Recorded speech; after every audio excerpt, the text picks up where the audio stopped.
Hola a todos, mi nombre es Kevin Soroluz Farías, soy médico gastroenterólogo del Hospital Almanzora Guinaga Senjo.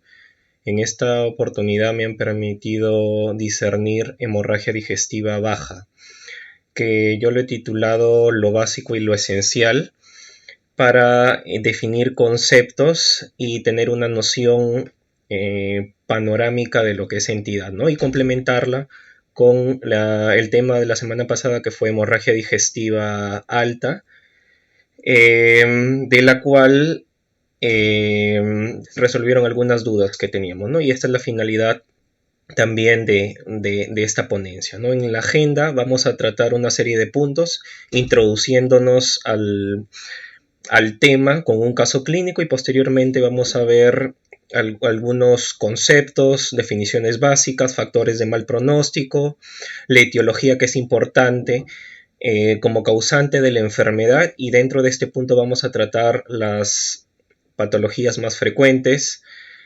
la presentación clínica, diagnóstico y tratamiento para llegar a conclusiones, y finalmente resolver un ping-pong pregunta-respuesta. Entonces vamos a introducirnos al tema con este caso clínico, ¿no? Tenemos a Irma, una paciente de 75 años, ama de casa, de los cuales tiene como antecedente una cardiomiopatía hipertensiva de años de evolución, dislipidemia en tratamiento con aspirina, atorvastatina y enalapril, que acude por emergencia con un tiempo de enfermedad aproximadamente de 12 horas, refiriendo deposiciones con coágulos de sangre en 3 oportunidades, siendo la última abundante según lo que refiere, ¿no? Llega acompañado con familiar. En ese momento se le toma sus signos vitales, dentro de los cuales se encontró una frecuencia cardíaca de 108, una presión arterial de 170, las mucosas secas, lucía pálida Irma, y dentro del examen encontramos un abdomen blando depresible con ruidos presentes, sin dolor a la palpación, y se le hace un tacto rectal donde se evidencia hematoquesia, ¿no? Esto es lo típico de las características típicas de un paciente con hemorragia digestiva baja, de las cuales vamos a ir precisando, ¿no? Y dentro de la perspectiva de esta hemorragia digestiva baja tenemos que saber que hay una serie de entidades que la pueden causar, ¿no?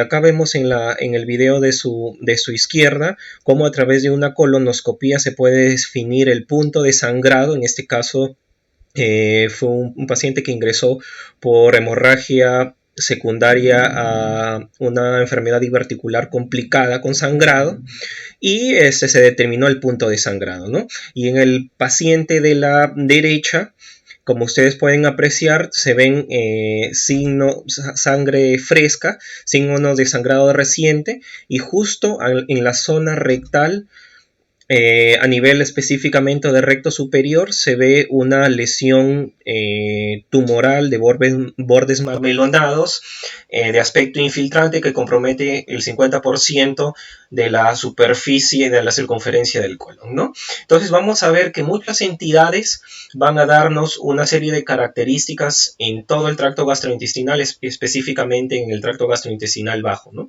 Y este concepto de hemorragia digestiva baja ya lo habíamos aclarado anteriormente, que de manera general las hemorragias del tracto gastrointestinal se clasifican en 3 subgrupos. Una hemorragia del tracto gastrointestinal superior, que representa el 80%, que fue motivo de discusión del tema anterior, que compromete sangrados desde el esófago hasta el duodeno, y 2 entidades más, ¿no? Que es la hemorragia digestiva del tracto inferior o hemorragia digestiva alta, que representa aproximadamente entre el 15 y el 20% de las hemorragias del tracto gastrointestinal, y que específicamente corresponden a sangrados colónicos y rectales, ¿no? Y un 5 a 10% que no están inmiscuidas estas zonas, que se llama hemorragia del tracto medio, ¿no? Que compete específicamente a las áreas del yeyuno y del ilion, ¿no? Y actualmente esto es lo que nos vamos a abocar a hablar, ¿no? Hemorragias específicamente provenientes del colon y del recto. Dentro de los conceptos básicos también habíamos hablado anteriormente de algunos términos y términos y conceptos semiológicos, ¿no? Como era la hematemesis, que era la emisión a través del vómito de sangrado proveniente del tracto gastrointestinal superior, de melena, del cambio de la coloración de las deposiciones, habitualmente negras, negruzcas, alquitranadas, y también vimos dos términos atribuidos atribuidos a la semiología del tracto gastrointestinal, ¿no? Que es la hematoquesia y la rectorragia. La hematoquesia, que no es más que sangrados con coágulos entremezclado con deposiciones. Específicamente vamos a ver deposiciones tipo mazamorra o amazamorradas, que van a tener la característica de que algunas veces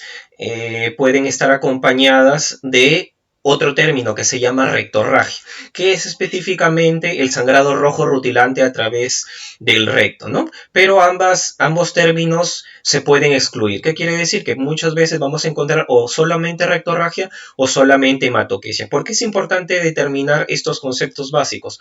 Porque la rectorragia es un término semiológico de sangrado rojo vivo, rojo rutilante, que específicamente atañe a patología anorrectal.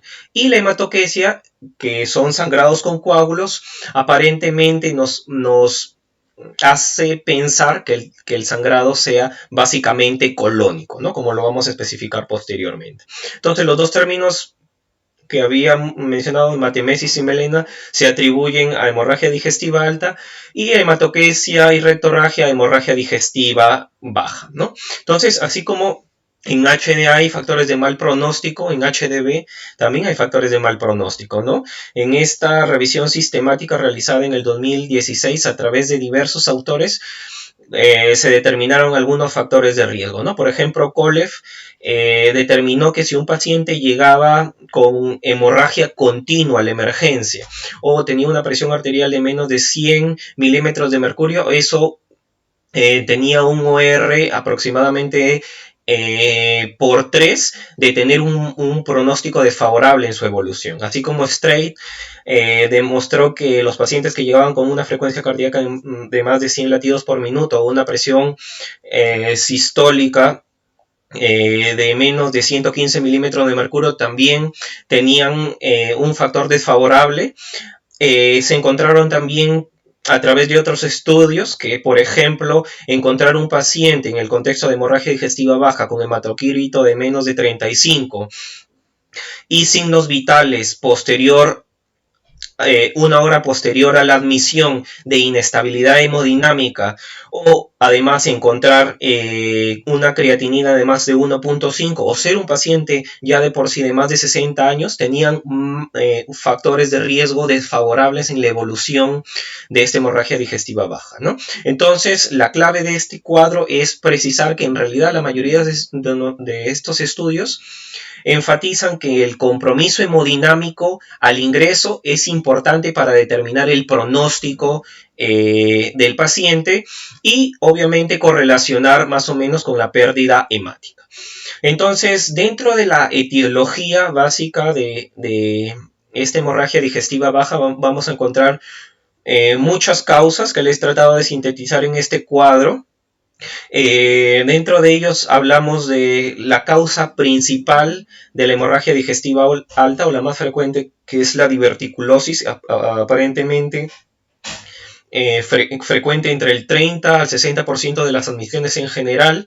Vemos también que el sangrado hemorroidal representa una de las causas importantes, de entre el 5 y el 20% en la mayoría de series, así como otras causas que de repente no las tenemos muy familiarizadas, como son las causas isquémicas, entre el 5 y 10 y 15%, las neoplasias colorectales, incluido el cáncer y los pólipos colorectales, entre el 2 y el 15%, la enfermedad inflamatoria intestinal, que como recordemos inmiscuye la enfermedad de Crohn y la colitis ulcerativa entre el 3 y el 5%, así como un sangrado post-polipectomía después de realizar procedimientos endoscópicos terapéuticos entre el 2 y el 8%, malformaciones vasculares como angiectasias entre el 2 y el 5%, colitis o proctitis secundarias a radiación en pacientes oncológicos entre el 2 y el 4%, y otras causas, ¿no? Dentro de las cuales acá están las causas infecciosas, algunas de ellas en el contexto de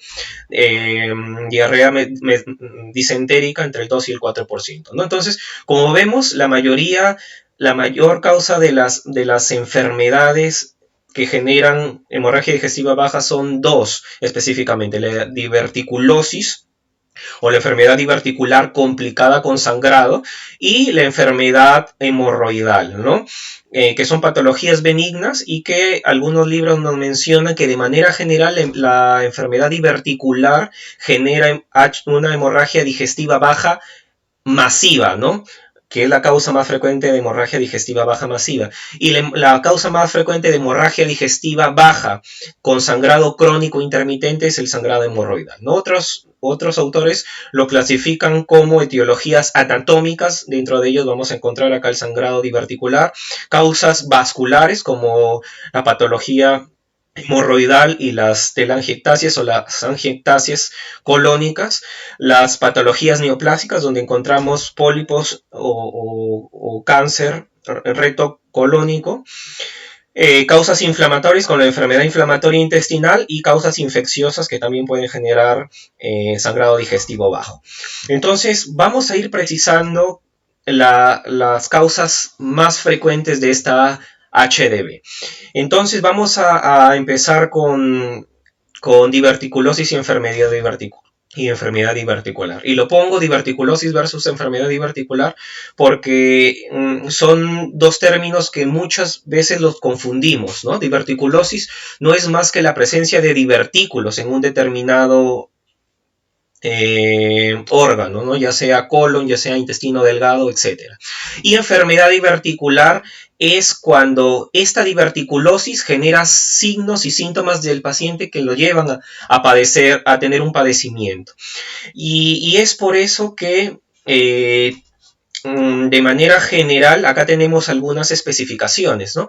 Por ejemplo, la enfermedad diverticular complicada, de todos los pacientes que tienen divertículos, un 3 a 5% llegan a tener sangrado, ¿no? No todos llegan a sangrar. Y este sangrado diverticular no es más que secundario a la pérdida de la anatomía normal en la superficie colónica, ¿no? Como bien sabemos, la formación de estos sacos diverticulares son en realidad protrusiones saculares de mucosa y submucosa a través de zonas de pared muscular alterada, ¿no? Que es básicamente donde entran los vasos rectos perforantes a nivel colónico y generan áreas de debilidad. Y por esas áreas de debilidad protruye mucosa, submucosa y se vuelve cancerosa. En realidad, el término de divertículos no es del todo cierto, sino que son pseudodivertículos, porque recordemos que el término divertículo significa protrusión sacular que inmiscuye todas las paredes del colon, pero en los divertículos colónicos solamente inmiscuye mucosa, submucosa y seroso, ¿no? Y a través de esta pérdida de la integridad normal de la superficie puede predisponer a inflamación, microperforación o sangrado, ¿no? Pero dentro de la hemorragia digestiva tenemos en realidad que el 80% remiten espontáneamente y 5% pueden llevar a una hemorragia masiva, ¿no? que lleva a inestabilidad hemodinámica y múltiples paquetes globulares a transfundir en el paciente, ¿no? Así como un 20 a 40% de los pacientes puede recurrir el sangrado en el transcurso de los años, ¿no? Más o menos un 15% de los pacientes al cabo de un año vuelven a sangrar, ¿no? Luego de un primer episodio. Y como ya habíamos especificado, la localización más importante es específicamente la localización del colon sigmoide y el colon descendente. Entonces, como vemos acá en la colonoscopía, podemos determinar sangrado fresco que puede provenir de diversos lados de la zona diverticular, ¿no? Y como ya había mencionado, no es más que una alteración a nivel de esta pared diverticular que no está protegido con muscular propia. Mencionan algunos autores que ya de por sí las capas de los vasos diverticulares están alteradas o adelgazadas, y esto más aún si se agregan factores de riesgo que ya los vamos a precisar. En este metaanálisis realizado en el 2014 de más de 2.000 pacientes, vemos que hay algunas condiciones que pueden llevar a que el paciente tenga más probabilidad de sangrar en el contexto de una diverticulosis, ¿no? Por ejemplo, cuando el paciente consumía crónicamente AINES, había una probabilidad del 2.6% más de sangrar, así como por ejemplo los pacientes que tomaban aspirina inclusive a bajas dosis, 81 miligramos diarios, tenían una probabilidad del 3.2 de sangrar con respecto a los controles. Así como por ejemplo el consumo de corticoides tenía una probabilidad de 1.95 más de sangrar con respecto a los controles, y también los pacientes que consumían calcio antagonistas tenían más probabilidad. Así como hay un último metaanálisis donde hablan de que el uso de anticoagulantes también puede predisponer al sangrado diverticular, ¿no? Y esto de acá lo asocian básicamente a que algunos de estos medicamentos, como por ejemplo los AINES, actúan directamente sobre la ciclooxigenasa, que esta ciclooxigenasa disminuye los citoprotectores de la mucosa colónica. Y al disminuir estos citoprotectores asociado al efecto antiplaquetario, pueden predisponer a ruptura arteriolar y posteriormente sangrado. Entonces, cuando hacemos una colonoscopía, dentro de los hallazgos o estigmas de reciente sangrado, vamos a encontrar un sangrado activo arterial en el 25% de los pacientes, un vaso visible indicativo de que el paciente ha sangrado también en la base o en el cuello del divertículo en un 25%, así como coágulos adheridos al divertículo en un 35%, o manchas hemáticas asociadas al divertículo, ¿no? En un 15%. Pero estos son en realidad difíciles de identificar en un colon no preparado. O sea, ¿qué quiere decir? Que obviamente para realizarles el procedimiento endoscópico tengo que prepararlos habitualmente con polietilenglicol en 4 horas para limpiar el colon y determinar sin dificultad estos estigmas de sangrado, ¿no? Pero sabemos hoy en día que la colonoscopía muchas veces no se realiza dentro de estas primeras 24 horas, donde justamente se encuentran estos hallazgos, ¿no? Y es por eso que muchas veces no podemos determinar en una colonoscopía posterior estigmas de sangrado. Entonces, como ya les habíamos mencionado, un 25% a la hora de hacer la endoscopía vamos a encontrar estigmas de sangrado activo, que ya los habíamos precisado, y hay 2 áreas de sangrado: en la base del divertículo, que sangra en el 50% de los divertículos, o en el cuello de los divertículos, ¿no? Donde se dividen las arterias sobre la mucosa y submucosa. Entonces, el objetivo de hacer la colonoscopía en realidad es determinar el punto de sangrado y controlar la hemorragia si es que se pudiera, ¿no? Y prevenir obviamente posteriores sangrados. Y es por eso que dentro del manejo que nosotros realizamos de manera general, para que ustedes puedan saberlo, es a través de algunos aditamentos, como por ejemplo endoscópicos como clips. Se puede llegar a cerrar u ocluir la zona del sangrado, o a través de terapia endoscópica como la coagulación con argón plasma, o a través de inyección con epinefrina, pueden disminuir la zona del sangrado y mermar obviamente el HDV, ¿no? Así como vemos acá, ¿no? Un paciente que llegó en el contexto de sangrado diverticular y posteriormente se le colocaron 3 clips, ¿no? Y mejoró clínicamente el paciente. Entonces, dentro de las nuevas tendencias del manejo de hemorragia diverticular, tenemos que tener en claro que no todos los pacientes, luego de hacerse la endoscopía, son tributarios o necesitan tratamiento, ¿no? Por ejemplo, en esta revisión sistemática, un 16% de los pacientes tuvo una necesidad de tratamiento, así como los que requirieron tratamiento, una colonoscopía para saberlo, fueron más de los 2/3, y hubieron algunos pacientes que se beneficiaron con algunos otros procedimientos terapéuticos como arteriografía con o sin embolización, y un porcentaje menor requirió cirugía, ¿no? Un 25% en esta cirugía, o sea, prácticamente 1 de 4 pacientes. Entonces, de manera general, nosotros sabemos que la mayoría de sangrados diverticulares se autolimiten, así como la hemorragia digestiva baja. Y pocos de ellos requieren algún otro tipo de intervención, ¿no? Como en esta serie, que en algunos de ellos usaron arteriografía, se localizó el área de sangrado o de extravasación y se embolizó.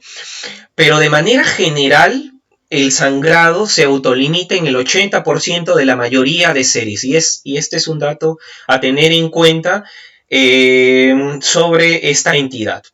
Dentro de las causas etiológicas tenemos el cáncer de colon, también ya dejando de lado la enfermedad diverticular, y tenemos acá que dentro de la clínica del cáncer del colon puede ser inespecífica, desde pacientes asintomáticos a pacientes que empiezan con cambios defecatorios. Algunos de ellos presentan hematoquesia, algunos de ellos rectorragia, dolor abdominal, signos de suboclusión u obstrucción abdominal, y signos de malignidad como un síndrome consuntivo, ¿no? Entonces hay que precisar que dentro del cáncer de colon, la hemorragia digestiva baja puede presentarse tanto en colon derecho como en colon izquierdo, pero hay que saber algunos puntos específicos, ¿no? El 50% de los cánceres de colon se dan a nivel de rectos sigmoides, ¿no? Que es una pregunta de examen típica. Y dentro de ellos, las guías inclusive actuales dividen a cáncer de colon derecho y cáncer de colon izquierdo, ¿no? Por algunas características fenotípicas y algunas características genotípicas, ¿no? Pero de manera general, tenemos que la hemorragia digestiva baja en el cáncer de colon habitualmente o típicamente es más frecuente hacia el colon derecho que hacia el colon izquierdo. Ambas pueden sangrar, pero la que tiene más predisposición a sangrar es por la vascularidad es la de colon derecho. La de colon izquierdo habitualmente por el diámetro del lumen, lo que habitualmente genera es un síndrome obstructivo, ¿no? Paciente que lleva distensión abdominal, ruidos metálicos, dolor abdominal y cambios a veces en el hábito evacuatorio, ¿no? Que pueden estar atribuidas a las dos entidades, ¿no? Cuando el cáncer de colon se ubica a nivel rectal, pueden de inicio tener cambios en el hábito evacuatorio, hematoquesia o rectorragia, ¿no? Y esto es algo a tenerlo en cuenta. Dentro de otra entidad poco conocida realmente, o poco en realidad, o subdiagnosticada, por decirlo así, es la colitis isquémica, ¿no? Las características isquémicas, ¿no? Como sabemos bien, todo el marco colónico y el recto están irrigadas por dos arterias, ¿no? Que es la mesentérica superior y es la mesentérica inferior. La mesentérica superior que irriga el ilion distal hacia los 2/3 proximales del colon transverso, y la mesentérica inferior que irriga el tercio distal del colon transverso y el colon izquierdo con la parte superior del recto, ¿no? Por su arteria rectal superior. Entonces, tener en cuenta que dentro de esta arcada se genera un enmarañado vascular que muchos de los autores lo llaman la arcada de Drummond, ¿no? Dentro de esta arcada de Drummond hay una arteria que se llama la arteria de Drummond, que es la que conecta básicamente la arteria cólica derecha con la arteria de la mesentérica superior con la arteria cólica izquierda de la mesentérica inferior, ¿no? Justamente se unen a nivel de ángulo esplénico, que justamente es donde nace o existe una arteria que se llama la arteria de Drummond. Algunos de los pacientes tienen atrofiadas esta arteria o de un calibre mucho menor, y eso lo conlleva que en episodios de hipoperfusión disminuye la vascularidad de la mucosa a ese nivel y obviamente genere cambios en la mucosa, como vemos acá en el dibujo de la colonoscopía, de zonas violáceas que pueden predisponer también a sangrado, ¿no? En esta inflexura, donde entra la arteria de Drummond, se llama el punto de Griffin, ¿no? Que es un punto de sensibilidad a la hipoperfusión. Así como también en la flexura recto-sigmoidea tenemos el punto de Sudeck, que también son subsecuentes al calibre disminuido de los vasos rectos a ese nivel. Otra causa importante son las angiodisplasias, ¿no? Las angiodisplasias habitualmente se ubican en el ciego y colon ascendente, ¿no? No son más que malformaciones vasculares que se generan básicamente por alteración de la hipoperfusión a nivel de la mucosa colónica, así como algunos otros factores, como por ejemplo el factor de crecimiento del endotelio vascular, atribuidos también al factor de von Willebrand y alteración de la adhesión plaquetaria, en fin. Y esto obviamente predispone a alguno de los pacientes, específicamente a pacientes gerontes, pacientes más de 60 años, y estas alteraciones microvasculares van a generar dilataciones venosas, mucosas y submucosas, y pueden predisponer a sangrado, más aún si hay factores de riesgo como ingesta de AINES o anticoagulantes, ¿no? Otra de las entidades a tener en cuenta son las enfermedades inflamatorias intestinales, ¿no? Que tenemos acá como ya habíamos hablado, dos entidades. La colitis ulcerativa, que como vemos es una enfermedad inflamatoria que genera básicamente alteración, ya sea a través de inflamación o ulceración de la mucosa rectocolónica, y que puede predisponer al sangrado. A diferencia de la enfermedad de Crohn, la colitis ulcerativa afecta básicamente a colon y recto, y la enfermedad de Crohn puede afectar a cualquier parte del tracto gastrointestinal. Específicamente afecta más a intestino delgado, el ilion terminal. Es por eso que la enfermedad de Crohn tiene una mayor predisposición a generar anemia megaloblástica, ¿no? Por déficit de vitamina B12, porque no se absorbe a ese nivel por una alteración anatómica subsecuente. Pero la enfermedad de Crohn también puede estar generada en un 40% o atribuida a solamente el marco colónico, ¿no? Las características diferenciales entre uno y otro es que la afectación en el Crohn es discontinua o en parches, a diferencia de la colitis ulcerativa. En la enfermedad de Crohn, habitualmente el recto está respetado, a diferencia de la colitis ulcerativa, donde está afectada en la mayoría de casos. Y el ilion terminal, como ya había mencionado, está afectado más en la enfermedad de Crohn, casi nunca en la colitis ulcerativa, ¿no? Y como la enfermedad de Crohn es una enfermedad inflamatoria que genera un compromiso transmural, lo que genera es que muchas veces esto genere fístulas habitualmente en la enfermedad de Crohn, o genere masas secundaria a la adhesión del epiplon, ¿no? Por afección transmural, a diferencia de la colitis ulcerativa, que la afección es mucosa y submucosa, ¿no? No vamos a encontrar fístulas ni masas palpables, ¿no? Y dentro de ellos lo característico es encontrar granulomas no calcificantes en la enfermedad de Crohn, a diferencia de la colitis ulcerativa, donde más encontramos metaplasia de células de Panet, algunos pseudopólipos por ahí, que no son característicos, que no son característicos, pero me pueden orientar a la enfermedad en el estudio anatomopatológico. Dentro de la patología anorrectal benigna, tenemos que entender dos cosas: que la mayoría de causas son básicamente a través de patologías hemorroidales, ¿no? Como bien sabemos, hay dos plexos, un plexo hemorroidal interno que por diversas causas, específicamente el estreñimiento como desencadenante, puede predisponer posteriormente a sangrado. Y un plexo hemorroidal externo que conlleva la formación de hemorroides externas. Entonces, dentro de esta patología tenemos que tener en cuenta en hemorroides internas que muchas veces nos preguntamos qué hacemos o cómo tratamos este tipo de pacientes, ¿no? Y para eso tenemos que clasificar a las hemorroides internas a través de un procedimiento que se llama proctoscopía, que específicamente ve la zona anorrectal, ¿no? Y a través de la proctoscopía yo puedo determinar ¿qué grado de hemorroides son? Del 1 al 4. Las hemorroides de grado 1 son hemorroides que se insinúan levemente y no llegan a la línea pectínea. Las grado 2 llegan a la línea pectínea pero no prolapsan sobre el canal anal. Las del grado 3 prolapsan sobre el canal anal pero se pueden reducir manualmente. Y las del grado 4 prolapsan sobre el canal anal, pero no se reducen espontáneamente. He ahí, esta clasificación me dice que el grado 1 lo que yo puedo hacer es brindar tratamiento médico.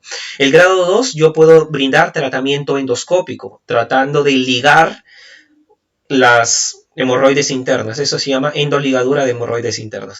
Y el grado 3 y el grado 4, cuando ya hay un prolapso, el paciente requiere netamente tratamiento quirúrgico. Y esto tiene que quedar bien claro.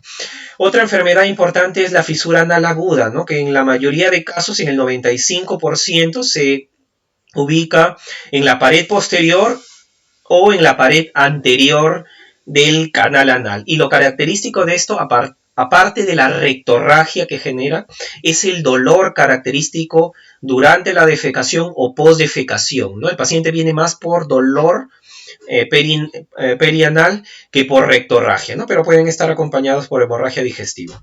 Otros diagnósticos diferenciales son las úlceras rectales y la proctitis ulcerativa, en el contexto de una colitis ulcerativa que solamente afecta el recto, ¿no? Entonces, dentro de la patología, el 90% son hemorroides internas y fisuras anales agudas, ¿no? A tener en cuenta. Entonces, dentro de la presentación clínica, tenemos que ver que hay algunos datos que nos pueden orientar al diagnóstico, ¿no? Por ejemplo, pacientes que llegan en el contexto de una hemorragia digestiva baja y dolor abdominal, mucho dolor abdominal, puede estar, puedo pensar más en una patología isquémica o inflamatoria.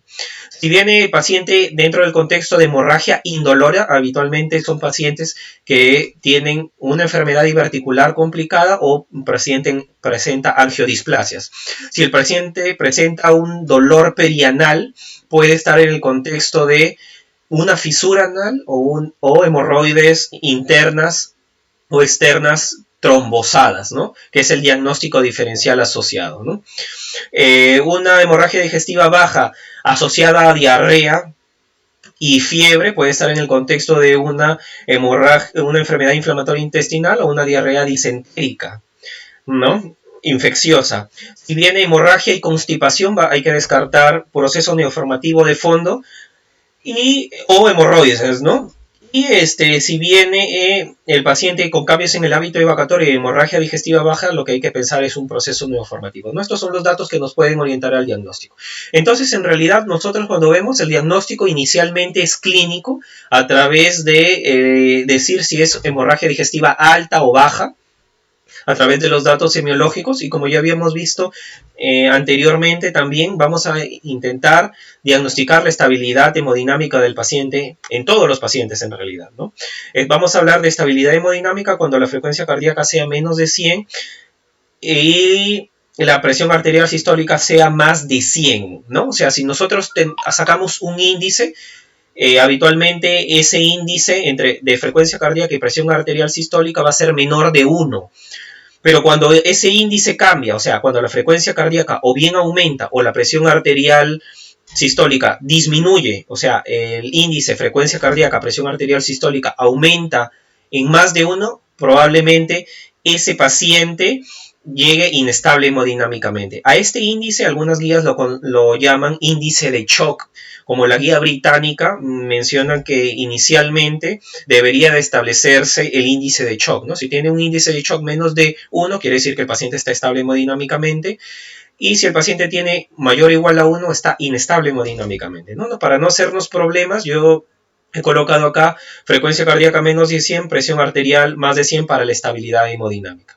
Pero si el paciente viene en el contexto de hemorragia digestiva baja y presenta descompensación hemodinámica o inestabilidad hemodinámica, yo lo primero que tengo que descartar no es en realidad una hemorragia digestiva baja, sino yo tengo que descartar que no haya una hemorragia digestiva del tracto superior que me esté condicionando a tanta pérdida sanguínea que llegue muy rápidamente las pérdidas hemáticas al colon y se traduzca en hematoquesia y rectorragia, ¿no? Por eso es que debemos descartar la HDA en todos estos pacientes con hematoquesia, rectorragia y descompensación hemodinámica, ¿no? Y dentro de la analítica pedirles hemograma, grupo de factor, perfil de coagulación, glucosa, urea y creatinina como analítica básica, ¿no? Entonces, dentro de estos pacientes que nosotros identificamos como hemorragia digestiva baja, lo que yo tengo que preguntarme es, cuando yo estoy bien seguro que sea hemorragia digestiva baja, es cuándo hacer la colonoscopia. Así como sabemos ya ahorita cuándo hacer una endoscopía alta, la pregunta aquí de fondo es cuándo yo realizar una colonoscopía en el contexto de una HDV.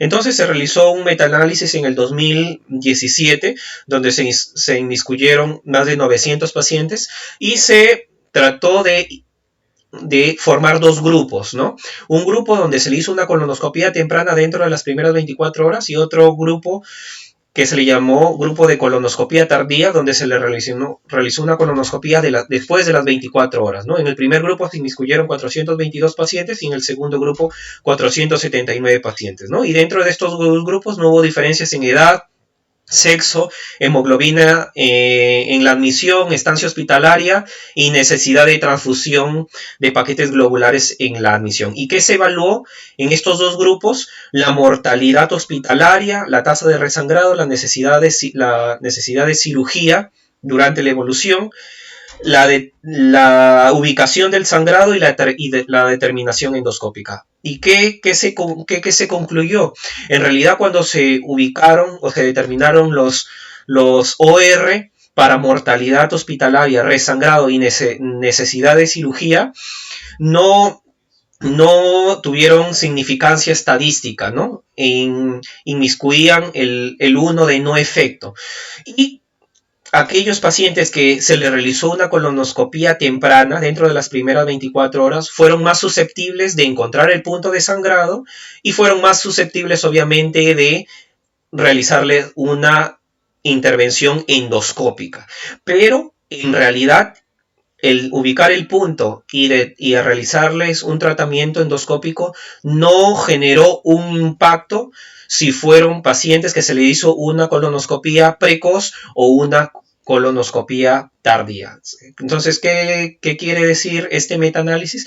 Que en realidad no hay ninguna implicancia significativa en desesperarme por hacer una colonoscopía dentro de las primeras 24 horas. Puedo estabilizar al paciente, posteriormente puedo darle hospitalización y realizarle con tranquilidad y con una preparación adecuada a la colonoscopía para determinar de dónde sangró el paciente.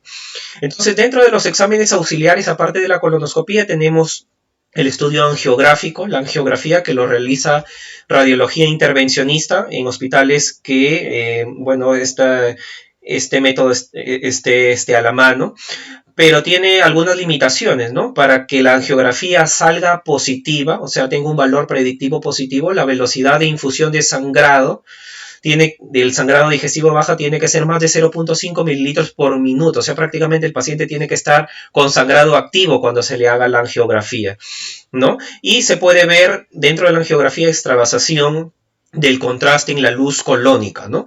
El plus que tiene la angiografía es realizar cuando esté realizándose este procedimiento, una embolización transarterial, que es el tratamiento terapéutico en pacientes habitualmente descompensados, ¿no? Donde no se le puede hacer un procedimiento endoscópico. Tenemos también el angioten, donde tiene buena sensibilidad y especificidad para algunas lesiones, como por ejemplo las angiodisplasias. Y obviamente, si el paciente está descompensado, hay más sensibilidad de encontrar esa extravasación en este tipo de ayuda imagenológica, ¿no? Y es más sensible en pacientes con inestabilidad o pacientes que se le han transfundido muchos paquetes globulares. Y otro método es la gammagrafía con eritrocitos marcados con tecnesio 99, que también me indica el lugar de extravasación de estos eritrocitos marcados a través de esta prueba, pero también tiene una limitación de que tiene que estar con sangrado activo, o sea, una velocidad de sangrado de 0.1 a 0.4 mililitros por minuto, ¿no? Y tiene altas tasas de falsos positivos, así como de falsos negativos alrededor del 30%, ¿no? Son exámenes complementarios. Pero obviamente no se deben de realizar si yo no estoy seguro que sea una hemorragia digestiva baja manifiesta, ¿no? Donde esté sangrando activamente el paciente. Entonces, dentro del tratamiento, como bien sabemos, todo tipo de hemorragia debemos de estabilizarlo hemodinámicamente, llevar una frecuencia cardíaca de menos de 100, una presión arterial sistólica de más de 100. Y esta estabilización hemodinámica debemos de realizarla en un primer momento, en una primera instancia, a través de fluidoterapia, ¿no? Solución salina isotónica, expansores plasmáticos como las gelatinas, poligenilina, y posteriormente ver si el paciente tiene necesidad de transfusión, ¿no? Dentro de este contexto y durante la estabilización del paciente se le debe de monitorizar pues los parámetros hemodinámicos, presión arterial, frecuencia cardíaca, también la frecuencia respiratoria, el nivel de conciencia, la diuresis, etcétera, ¿no?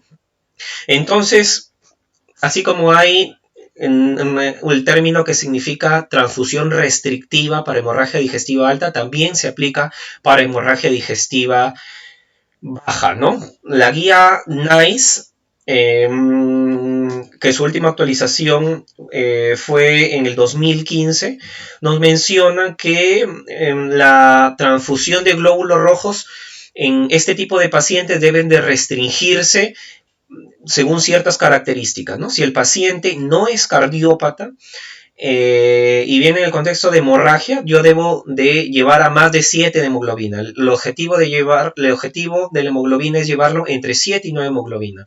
Pero si el paciente tiene una cardiopatía de fondo, el objetivo de llevar la hemoglobina es aproximadamente entre 9 y 10 gramos por decilitro, ¿no? Eso llamamos transfusión restrictiva, ¿no? Porque como vimos en la hemorragia digestiva alta y en el metaanálisis en ese momento que les precisé, la politransfusión lleva complicaciones asociadas a la transfusión, ¿no? Como es fiebre, como es síndrome de distrés respiratorio agudo, como es neumonía o procesos infecciosos asociados, ¿no? Por eso es que se aplica aquí también el término de transfusión restrictiva.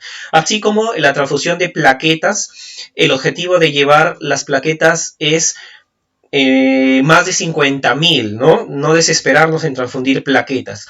Y también llevar el INR a menos de 2.5, ¿no? Que esto se aplica más que todo en pacientes que están tomando anticoagulantes, anticoagulantes orales como la warfarina, ¿no? En pacientes anticoagulados el objetivo es llevar el INR en menos de 2.5 para posteriormente hacer el procedimiento. Entonces, dentro de todo lo que les he explicado, creo que acá se sintetiza todo el manejo que debemos de dar a este tipo de pacientes, ¿no? El paciente llega, imaginemos que el paciente llega en el contexto de una hematoquesia. Entonces, si el paciente llega en el contexto de una hematoquesia, después de hacerle el tacto rectal obligado, la pregunta que yo me hago es, ¿está estable o inestable hemodinámicamente? Si no está estable, obviamente tengo que estabilizar al paciente, pero si el paciente está estable hemodinámicamente, se le puede pautar una colonoscopía sin desesperarnos, sin apresurarnos, ¿no?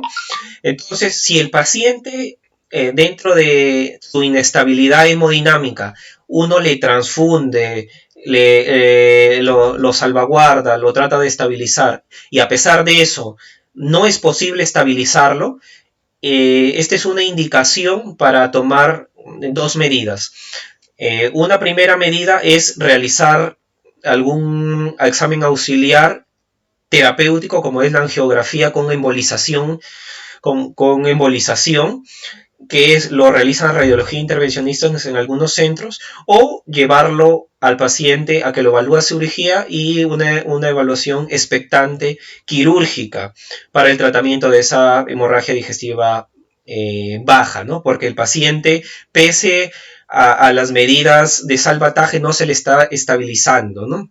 Y no vamos a esperar a hacer una colonoscopía inestable o que se descompense dentro del procedimiento para recién ahí actuar. Pero si el paciente, luego de que llegue inestable, se le estabiliza hemodinámicamente, es posible la estabilidad, en ese momento lo primero que yo debo de descartar es que no sea atribuido a una hemorragia digestiva alta. Y en la medida de lo posible debo de realizarle o llamar al gastroenterólogo para que descarte una patología del tracto gastrointestinal alto, ¿no? Una hemorragia digestiva alta. O sea, lo ideal es realizarle una endoscopia alta para descartar o para acertar en el tratamiento en el diagnóstico de una HDA. Entonces se le hace la endoscopia alta y en algunos de ellos, algunos pacientes que entran con hematoquesia tienen una lesión endoscópica, ¿no? Entonces se le hace el diagnóstico y se le brinda tratamiento. Pero si el paciente luego de la estabilidad hemodinámica y luego de la endoscopia no se llega al diagnóstico, pero ya está estable, después de la endoscopia se puede dejar una colonoscopia para determinar el punto de sangrado. Ahora, si el paciente también ha llegado estable y se le deja la colonoscopia y en esta colonoscopia que se le realiza se localiza el sangrado, en ese momento vamos a ver si está con sangrado activo, obviamente vamos a brindar una terapia endoscópica. Pero si la colonoscopia es negativa y obviamente ya tengo la endoscopia alta negativa y la colonoscopia también está negativa, entonces, en ese momento, la pregunta es, si no está sangrando del tracto gastrointestinal superior ni el tracto gastrointestinal superior, ¿puede ser que esté sangrando del intestino delgado? Sí. Por eso es que posteriormente podrían precisarse hacer cápsula endoscópica o enteroscopía, ¿no? Que esto es otro tema aparte y no lo vamos a profundizar. Pero si el paciente, luego de la estabilidad hemodinámica, se le hace la colonoscopia y durante la colonoscopia se encuentra hemorragia severa y dentro de esta hemorragia no se localiza el sangrado y el paciente en ese interín se descompensa, puedo llevarlo nuevamente al punto de angiografía con embolización o cirugía, ¿no? Y si en realidad dentro de la terapia endoscópica fracasa el tratamiento endoscópico y el paciente vuelve a sangrar luego de un primer tratamiento endoscópico, se puede hacer una siguiente colonoscopia para una segunda terapia endoscópica, pero si sigue sangrando después de 2 terapias endoscópicas, podría valorar angiografía con embolización o cirugía. Entonces, regresando al caso clínico, tenemos a Irma, es una paciente de 79 años que es una paciente geronte con hipertensa, con dislipidemia y toma aspirina, ¿no? Factor de riesgo, ¿no? Llega con tiempo de enfermedad de 12 horas, con deposiciones con coágulos de sangre en 3 oportunidades, y que al tacto rectal se le encuentra hematoquesia y dentro de sus signos vitales se encuentra una frecuencia de 108 y una presión de 170. O sea, como llega taquicárdica, obviamente está llegando con el diagnóstico de hematoquesia con inestabilidad hemodinámica, ¿no? Entonces, dentro de la evaluación de la paciente, se le estabiliza primero con cloruro de sodio endovenoso. Y dentro de los exámenes, ¿no? Salió que era O positivo, tenía 7.5 de hemoglobina, plaquetas normales, coagulación normal. Y en ese momento, como es cardiópata, así no tenga menos de 7 hemoglobina, recuerden que en ese tipo de pacientes la transfusión restrictiva es llevar entre 9 y 10 de hemoglobina, ¿no? Por eso es que se le transfunden 2 paquetes globulares, mientras que se le estabiliza y también se le coloca omeprazol endovenoso. A las 15 horas se le vuelve a reevaluar y la presión arterial está normal, la frecuencia cardíaca ya disminuyó y la hemoglobina control estaba en 9.2 gramos por decilitro, ya no tenía hematoquesia, ¿no? Entonces en ese momento, como habíamos dicho, llega con hematoquesia e inestabilidad hemodinámica. La primera pregunta que yo debo de hacerme es, ¿el paciente, esta hematoquesia es por un sangrado alto? Entonces por eso es que se le dejó endoscopía alta.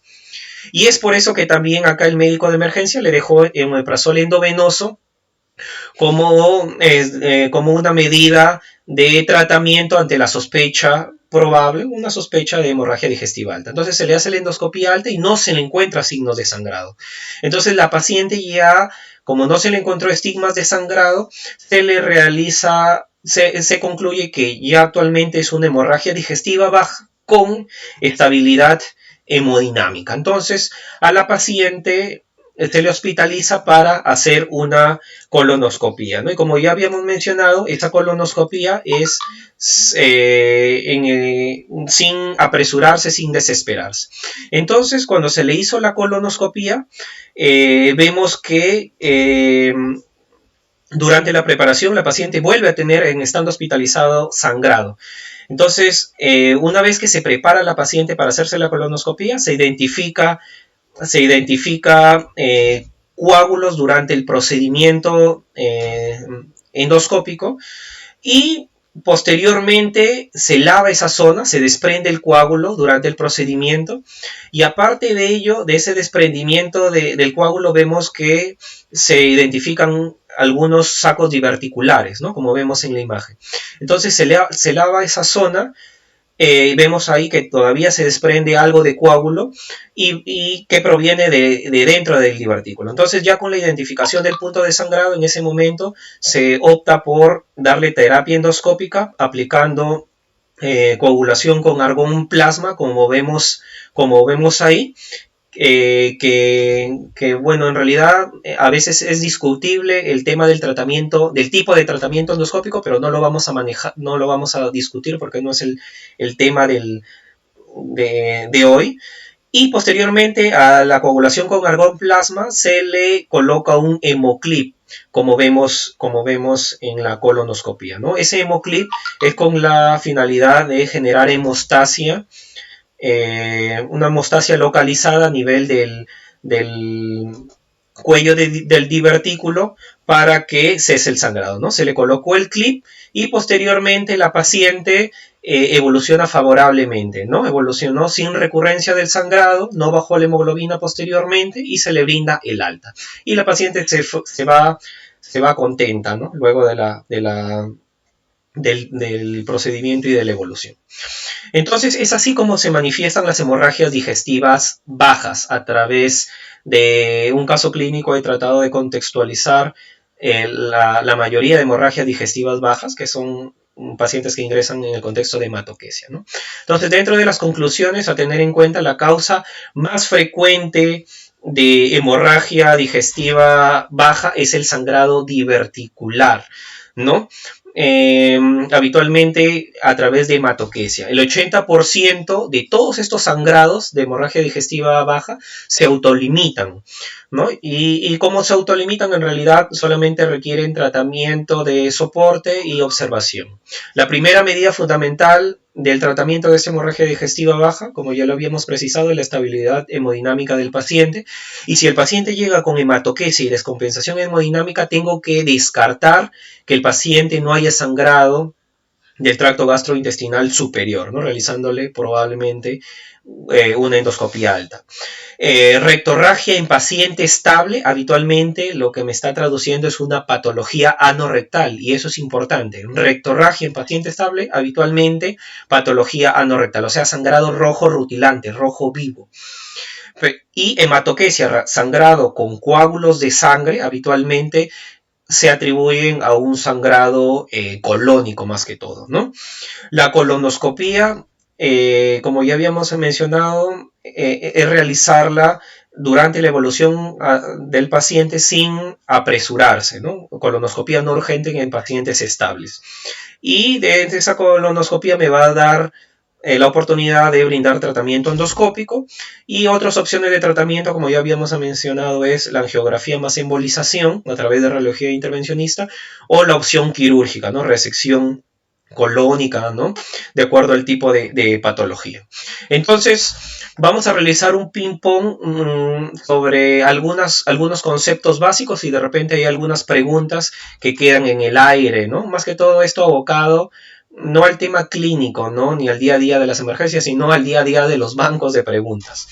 Entonces, si yo tengo un paciente que llega con rectorragia, sangrado rojo rutilante y estreñimiento, probablemente eso se atribuya a hemorroides internas, ¿no? Pero si yo quiero caracterizar y dar tratamiento a esas hemorroides internas, la pregunta es qué grado de hemorroide es, ¿no? Entonces, el tratamiento del hemorroide es grado 3, recordemos, grado 3 y grado 4, ¿cuándo es? El tratamiento es quirúrgico. Grado 2 de las hemorroides internas es tratamiento endoscópico, endoligadura. Y grado 1 es tratamiento médico, ¿no?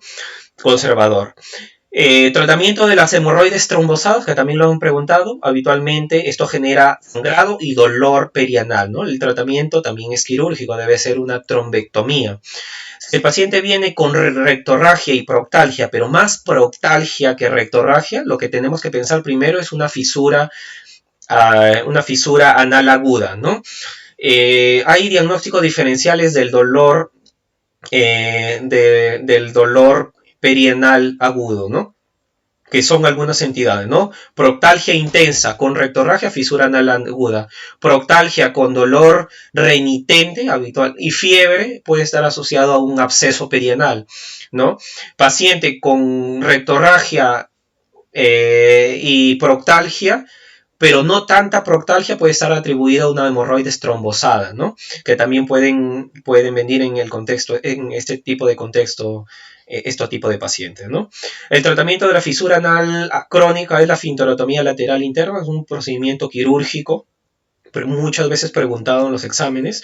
La sintomatología del absceso anorrectal, como ya habíamos mencionado, es un dolor pulsátil perianal, pero lo característico es que el absceso habitualmente no sangra, ¿no? Por eso es que no le he puesto dentro de los diagnósticos diferenciales de hemorragia digestiva baja, ¿no? La localización típica de los divertículos, el cáncer colónico, colorectal, la isquemia colónica y el mismo vólvulo, todos estos me hacen atribuir a una localización del colon, que es el colon sigmoide, ¿no? Todo esto lo han preguntado también. ¿Y cuál es la localización básica de las angiodisplasias? Habitualmente el ciego y el colon ascendente, ¿no? Específicamente una localización colónica. La causa más frecuente de hemorragia digestiva baja masiva, también lo han preguntado, divertículos, ¿no? De manera general, la causa más frecuente de hemorragia digestiva baja masiva, de manera general, son los divertículos, y la segunda causa más frecuente es el cáncer de colon. Pero algunas veces son exquisitos en la pregunta y ponen la segunda causa más frecuente de HDV masiva. Alguna de la literatura coloca que son las angiodisplasias, ¿no? Más que todo en pacientes pasados los 60, 70 años, ¿no? La causa más frecuente de hemorragia digestiva baja, crónica, intermitente, son las hemorroides internas, habitualmente, ¿no? La hemorragia digestiva baja en lactante o preescolar asociado a dolor abdominal, debemos asociar a eso un divertículo de Meckel, ¿no? Es una causa frecuente, pero si el paciente es un paciente escolar en el contexto de una hemorragia digestiva baja sin dolor abdominal, lo que tenemos que pensar es en un pólipo juvenil, ¿no? Lo ha preguntado también anteriormente. Si el paciente tiene una hemorragia digestiva alta, fiebre y diarrea, lo que hay que sospechar es que no sea una enfermedad inflamatoria intestinal o no sea una enfermedad infecciosa, ¿no? Una diarrea disentérica. Y de las causas más frecuentes de diarrea disentérica hay que acordarnos de la Shigella, Campylobacter, en E. coli enteropatógeno, enterohemorrágica, y la entamoeba histolítica, ¿no? En casos más raros. La diarrea sanguinolenta con fiebre, como ya le había mencionado, infecciosa versus enfermedad inflamatoria intestinal.